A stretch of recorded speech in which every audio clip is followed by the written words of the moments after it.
Hello and welcome. My name is Alan Scott, and I invite you to join me on an extraordinary journey, not across vast oceans or sprawling continents, but through the intricate, often unseen corridors of time itself. Every single day in our calendar is a thread in a grand tapestry woven with moments of profound discovery, pivotal decisions, the quiet births and passings of individuals who would forever shape our world. It is a story of humanity in all its complexity and wonder, a narrative that continues to unfold with each passing moment. Today we focus our lens on one such thread, the 28th of September. Our journey begins not in the halls of power or on a battlefield, but in a place of quiet, methodical work, a laboratory in London in the year 1928. Here, a Scottish bacteriologist named Alexander Fleming had been studying the wily and often deadly Staphylococcus bacteria. Upon returning from a holiday, he found something rather unexpected, something that a less observant individual might have simply discarded as a failure, a contaminated experiment. One of his petri dishes, left carelessly on a bench, had a story to tell. A mold, a species of penicillium, had drifted in through an open window and begun to grow on the culture. But it was not merely growing, it was actively fighting for its territory. All around this small, fuzzy, greenish-blue island of mold, there was a clear, unblemished zone. The powerful Staphylococci, which should have covered the entire dish in a thick carpet of growth, had been stopped dead in their tracks. Fleming, with his characteristic curiosity, understood he was witnessing something of immense significance. He began to cultivate the mold, isolating the active substance. Narrator. We now leap forward in time, narrator, from 1928 to 1995. Narrator, the setting changes from a quiet laboratory to the tense and hopeful stage of international diplomacy. Narrator, on this September 28th, in the Egyptian resort town of Taba, a document was signed. Narrator, this was the signing of the Oslo II Accord. Narrator, the principal signatories were Israeli Prime Minister Yitzhak Rabin. Narrator, PLO Chairman Yasser Arafat. Narrator, witnesses Bill Clinton. Narrator, Hosni Mubarak and King Hussein. Narrator, the accord was ambitious and incredibly detailed. Narrator, it divided the West Bank into three distinct areas. Area A, narrator, Area B, narrator, Area C. Narrator, the goal, build a framework for Palestinian self-governance. Let us now journey forward once more to the year 2008. The frontier is no longer a microscopic world or a political map, but the vast, silent expanse of space. On this day, a small, ambitious company achieved something that had been the exclusive domain of nations.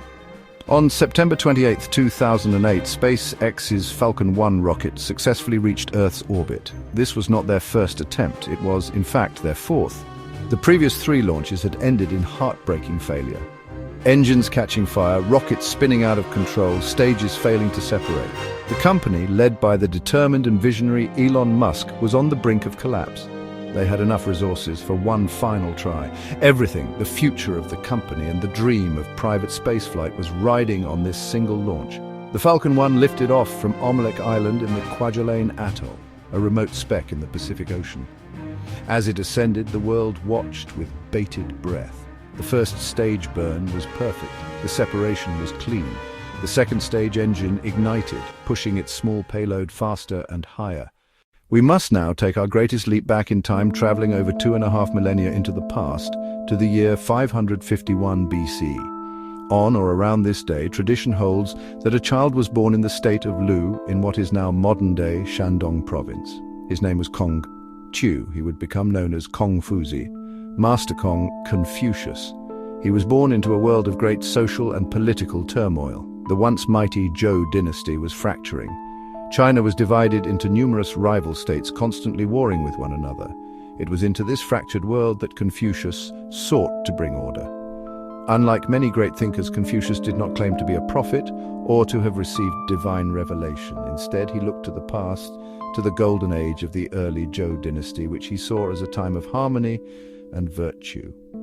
He taught the importance of Renli Xiao. He believed a just and stable society could only be built from the ground up.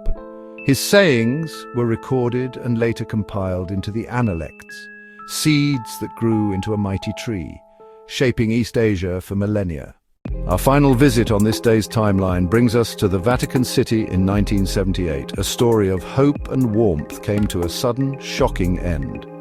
On the morning of September 29th, the world awoke to the news. Pope John Paul I had been elected just 33 days earlier. He had been found dead in his bed. His death officially occurred on the night of September 28th. He was called the Smiling Pope. Humility, warmth, pastoral simplicity.